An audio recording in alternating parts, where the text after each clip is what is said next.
Hi hello welcome back to our channel Vani's diary. ఈరోజు వీడియోలో అయితే నా మార్నింగ్ రొటీన్లో బ్రేక్ఫాస్ట్ అండ్ అలాగే లంచ్ రెసిపీస్ చూసేద్దాము. ఈరోజు అయితే బ్రేక్ఫాస్ట్ అండ్ అలాగే లంచ్కి సపరేట్గా ఏం చేయడం లేదు. మార్నింగ్ టిఫిన్లోకి అయితే దోశ అండ్ అలాగే మొలకల కూర చేశాను. లంచ్లోకి కూడా ఆ కర్రీనే సరిపోతుంది.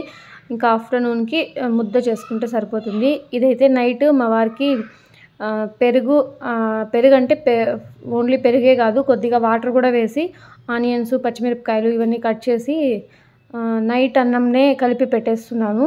ఇంకా మార్నింగ్కి ఆయన అదే తింటారు. అంటే చద్దన్నం అంటాం కదా, అలాగా చద్దన్నం లాగా చేసిస్తున్నాను.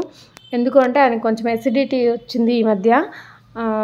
అది ఏమైనా కొంచెం స్పైసీగా మసాలా అలా ఏమైనా తింటే హెవీ అవుతుంది. అలాగే పులిసినవి పిండి ఉంటుంది కదా, ఇడ్లీ దోశ ఇలా ఫర్మెంటేషన్ చేసి పెట్టినవి ఇలాంటివి తింటే కూడా ఎక్కువ అవుతుంది. అందుకనేసి ఈ విధంగా చద్దన్నమే తింటున్నారు రోజు ఎర్లీ మార్నింగ్. ఇంక ఇక్కడైతే నేను జీరా వాటర్ కూడా కలిపేసి ఇచ్చేసాను మా వారికి. ఇంకా మొలకల కూర అయితే చేస్తున్నాను. మా తమ్ముడు నాకు హెల్ప్ చేస్తున్నాడు కిచెన్లో. మార్నింగ్ నిద్ర లేసి వస్తే ఒక 1 అవర్ అయినా అట్లీస్ట్ హాఫ్ అన్ అవర్ అయినా నా కిచెన్లో అన్నీ హెల్ప్ చేస్తూ ఉంటాడు. అట్లీస్ట్ ఏం వంటలు రాకపోయినా మనం చెప్పిందన్నా చేసి, అంటే మనం మిక్సీ జార్లో అన్నీ వేసేస్తే మిక్సీకి వేసి ఇవ్వడము, కడిగిన ఆరిపోయిన గిన్నెలు ఉంటే వాటిని ఎత్తి పెట్టడము, అలా ఏమైనా ఆనియన్స్ టమాటోస్ కట్ చేసి ఇవ్వడము, ఇలా చాలా హెల్ప్ చేస్తూ ఉంటాడు నాకు. ఇంకా ఉలవలైతే నేను ఒక కొన్ని అయితే 2 పిడికిలను అయితే మిగిలిచ్చాను. ఎందుకంటే మా వారికి బాయిల్ చేసి ఇద్దామనేసి. ఇందులోకి మనం మసాలా వేస్తాం ఖచ్చితంగా, మొలకలు చారంటే మసాలా వేస్తాం ఖచ్చితంగా. ఇంకా ఆయనకేమో అసలు మసాలా పడదు. అందుకనేసి రసం పెట్టేసి ఆయనకి రసంలో తినేస్తారు. ఇంకా ఉలవలు అయితే హెల్దీ కదా, మరి అవి మిస్ అవుతాయి కదా, అందుకనేసి కొద్దిగా సాల్ట్ వేసి 1 విజిల్ పెట్టేసి కుక్కర్లో బాయిల్ చేసి ఇచ్చేస్తే అలాగే తినేయచ్చు, బాగా టేస్ట్ బాగుంటాయి. అలా చేసి ఇచ్చాను. ఇంకా కొద్దిగా ఉలవలు అయితే సపరేట్ చేసి పెట్టేసి వీటైతే ఫస్ట్ ఆయిల్లో బాగా ఫ్రై చేసుకోవాలి. కొద్దిగా పచ్చిమిరపకాయలు ఆనియన్స్ టమాటో వేసి అవి కొంచెం ఫ్రై అయిన తర్వాత ఈ ఉలవల్ని బాగా వాష్ చేసుకొని కుక్కర్లోకి వేసి ఉప్పు పసుపు కూడా వేసి బాగా కొంచెం మగ్గనివ్వాలి. అందులోంచి బాగా వాటర్ వస్తాయి. ఆ వాటర్ వచ్చి కొంచెం డ్రై అయ్యే వరకు బాగా మగ్గినాయంటే మనకి ఒక విజిల్ పెడితే బాగా ఉడికిపోతాయి. అలా ఆయిల్లో ఫ్రై చేయడం వల్ల కూడా బాగుంటుంది టేస్ట్. ఇంక ఇప్పుడైతే కారం పొడి ధనియాల పొడి కూడా వేసి కలిపేసాను. ఇంకా అల్లం వెల్లుల్లి పేస్టు ఇవన్నీ సపరేట్గా ఏం వేయకుండా మిక్సీ జార్లోకి మసాలాలోకి వేసేసాను. అల్లము వెల్లుల్లి టమాటా ఆనియన్ కొత్తిమీర అండ్ అలాగే చెక్క లవంగం ఆప్షనల్, నేనైతే వేయలేదు. వేసుకుంటే కూడా బాగానే ఉంటుంది. ఇంకా కర్రీ కొంచెం గ్రేవీగా రావాలి కదా, అందుకనేసి కొంచెం కొబ్బరి పొడి వేస్తాను, ఒక స్పూన్ అంతా. కొద్దిగా పల్లీలు వేసాను. ఇంకా కర్రీ అయితే మనకి ఇది ఎంత చేసినా నాకు ఎందుకు చిక్కగానే వచ్చేస్తుంది. అందుకే ఈసారి కొద్దిగా వాటర్ ఎక్కువ వేసాను. ఎందుకంటే దోశలోకి కదా, మరి కన్సిస్టెన్సీ థిక్గా ఉంటే దోశలోకి అయితే బాగుండదు, మధ్యాహ్నం ముద్దలోకి కూడా బాగుండదు. అందుకనే కొంచెం వాటర్గా వేసాను. పర్వాలేదు. కానీ కర్రీనే ఎందుకు అంతే ఆ గింజల్లోనే ఉండిపోతుంది మసాలా అంతా. ఉంటే కర్రీ నీళ్ళుగా ఉంటుంది, లేకపోతే థిక్గా ఉంటుంది. నేనైతే ఇది విజిల్స్ పెట్టేశాను.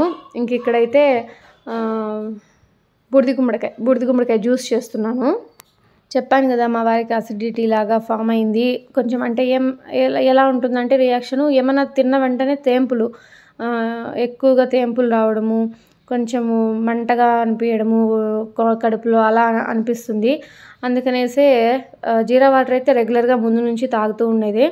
ఇంకా బూడిద గుమ్మడికాయ జ్యూసు ఒక 3 days కంటిన్యూగా తాగినందువల్ల అంటే ప్రజెంట్ ఇప్పుడు వీడియో అప్లోడ్ చేసినప్పటికైతే బెటర్ అనిపించిందంట. అందుకనేసే 3 days తాగి ఒక 3 days గ్యాప్ ఇచ్చి మళ్ళీ ఒక 3 days అలా తాగుదాంలే అనుకుంటున్నారు. ఇంకా నేనైతే తాగడం లేదు. ఎందుకో ఆ రోజు అంటే బూడిద గుమ్మడికాయ జ్యూస్ అలా తాగినప్పుడు మ్యాక్సిమం దోశ ఇడ్లీ పుల్లుంట ఇవి అవాయిడ్ చేస్తే మంచిది. మనము పులిసిన వాటిని తినకూడదంట ఈ జ్యూస్ తీసుకున్నాక బ్రేక్ఫాస్ట్గా. బట్ ఈరోజు నేను దోశ చేశాను కదా, మా వారైతే దోశ తినరు, పెరుగన్నం తినేస్తారు. నేనైతే దోశ తింటాను కాబట్టి నేను జ్యూస్ తీసుకోవడం లేదు ఈరోజు, ఓన్లీ జీరా వాటరే ఇది నేను తీసుకున్నాను. ఇంకా సాటర్డే ఈరోజు. ఇంకా ఆఫ్టర్ ఒక 5 days తర్వాత ఈరోజు అయితే పూజ చేస్తున్నాను ఇంట్లో.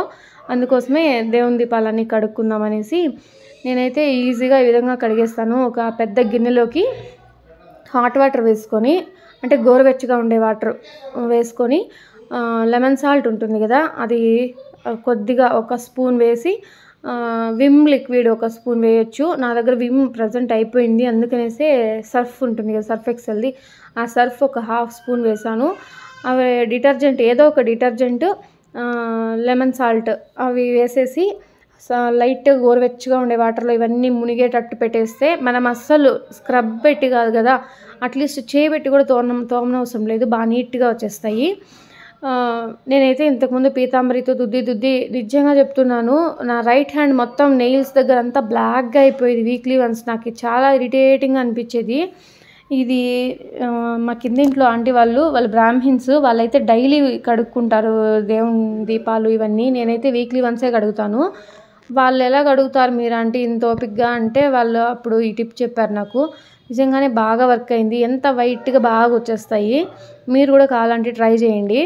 ఇంకా గగన్ అయితే నిద్ర లేచి బ్రష్ చేసుకొని ఫేస్ వాష్ చేసుకున్నాడా, ఏదో ఫింగర్కి స్కిన్ కొంచెం పైకి లేసేసిందంట, మంట అవుతుంది అని ఒక పౌడర్ డబ్బా తీసుకొని వచ్చేసాడు. ఇంకా వాడితో కొద్దిసేపు ఆడుకొని ఇంకా మా తమ్ముడికి అయితే దోశ పోస్తున్నాను ఇక్కడ. ఇంకా బ్రేక్ఫాస్ట్లోకి మజ్జిగన్నంతో పాటు ఒక గ్లాస్ గంజి కూడా తాగుతారు మా వారు, అందుకనేసి ఇంకా గంజి పొడి కూడా ప్రిపేర్ చేస్తున్నాను ఇక్కడ. ఇంకా గంజి కూడా రెడీ అయిపోయింది. ఇంకా ఇవన్నీ వాళ్ళ బ్రేక్ఫాస్ట్ అనేవి రెడీగా చేసి పెట్టేస్తే నేను ఒకేసారి పూజలోకి వెళ్ళి కూర్చుంటే నాకు ఒక 15 మినిట్స్ అలా పడుతుంది పూజ. అంటే అన్నీ రెడీ చేసి పెట్టుకుంటాను. ఆలోపు ఈ పనులు చేసుకుంటూ మధ్యలోనే దేవుని దీపాలు అవన్నీ కడిగేయడము, దేవుని రూమ్ తుడిచేస్తాను, అలాగే గడపలు అవన్నీ కడిగేసి ముగ్గులు వేసేసి అవన్నీ రెడీ చేసి పెట్టుకునేస్తే ఒకేసారి పూజలో కూర్చోవచ్చు. ఇంకా అన్నీ కంప్లీట్ అయ్యాయి నా పనులు అయితే. ఇంకా పూజ అయితే చేసేస్తున్నాను. తులసి చెట్టు దగ్గర దీపం కూడా తీసుకెళ్ళి పెట్టేసి పూజ చేసుకునేస్తాను. ఇంకా పూజ అయితే కంప్లీట్ అయిపోయింది. ఇంకా బ్రేక్ఫాస్ట్ నాకు ఈ పనులన్నీ అయ్యేసరికినే 10:30 అయిపోతుంది ఈజీగా. ఇంకా అందులో దేవుని దీపాలన్నీ కడిగి దేవుని రూమ్ అంతా క్లీన్ చేసి గడపలు అంతా అలికి ముగ్గులేసి అయితే ఖచ్చితంగా 10:30 అయిపోతుంది.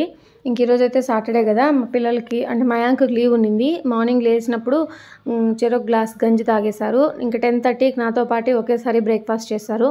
ఇంకా ముగ్గురము, వాళ్ళిద్దరూ అసలు టీవీ దగ్గర కూర్చున్నారు సైలెంట్గా. నాకు పూజ చేస్తున్నప్పుడు డిస్టర్బ్ చేయకుండా ఉంటారని నేను ఈ విధంగా టీవీ పెట్టించేస్తాను. ఇంకా బ్రేక్ఫాస్ట్ కూడా చేసేసాము. గగన్ కూడా మ్యాక్సిమం గగనే తినేస్తాడు, నేనేం తినిపించే పని ఉండదు. ఇంకేమైనా పచ్చిమిరపకాయలు అలా ఏమైనా తీసేటివి ఉంటే మాత్రమే తీసి పక్కన పెడతాను, ఇంకా తనే తినేస్తాడు. ఓకే, ఈరోజు బ్లాగ్ అయితే చూసారు కదా, మీకు కనుక నచ్చినట్లయితే ప్లీజ్ లైక్ చేయండి. అండ్ ఛానల్ ఎవరైనా కొత్తగా చూస్తున్నట్లయితే ప్లీజ్ సబ్స్క్రైబ్ చేసుకోండి. Thanks for watching, bye.